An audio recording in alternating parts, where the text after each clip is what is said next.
All right, here's how to get started with Ableton on the front of house computer. This is to the left of the soundboard.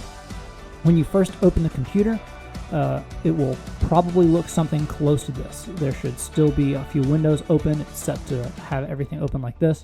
If the folder is not open, you'll open that in the bottom left corner, go to Services, New Hope Sunday Worship, and then you'll find the date of the service that you're trying to open. In this case, we'll just use the 16th of June that we just had. Double click that file within the New Hope 616 project folder, and that will open up our Ableton window. If the audio engine does not connect, meaning that Ableton is not connected to the soundboard, it will give you that notification and the orange in the bottom left, and you'll click on audio input device and output device and set those to the wing 48 in, 48 out. And that should resolve that orange bar. And this should be all you need to do to bring up Ableton. You can use the number keys 1, 2, 3, and 0 to go to the beginnings of each of the songs.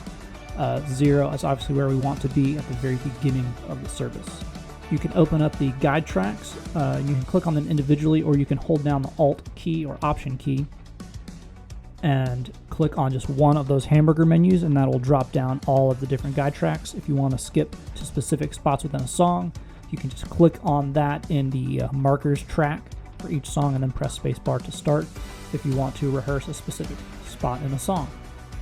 Next, we're going to look at connecting the Ableton computer to all the other computers. For lighting, we want to check timecode. We use a program called TXL, Timecode Expert, and this is in the bottom left. You see when you start Ableton, it lights up green and is transferring timecode, but you need to have a way to get it out of the Ableton computer into the lighting computer, and we use MIDI network setup.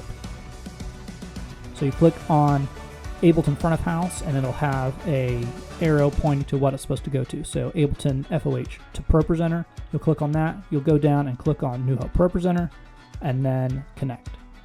You'll do the same thing for the lighting computer. You'll click on Ableton front of house to lighting, and then below in the directories, New Hope Lighting, connect, and the same for Door MIDI if you're using the pedal board, down to Door MIDI, and then connect. Each one of those should have a little person icon pop up when it's connected, and you need all three of these to be connected in order to run the service. So now we're going to look at what to do if the MIDI network is not open. If you're starting a computer for the first time, you'll want to open the audio MIDI setup. It looks like a keyboard at the very bottom of the computer. And then in the top left corner under Window, you'll open that box and you'll click Show MIDI Studio. That will open up this window that has the network on it. It says MIDI Studio, and then there's a world icon in the top right of that window that you'll click on to open the MIDI network setup. This is where you'll connect everything across the different computers. All right, that should be everything you need in order to get started on the Ableton computer for worship.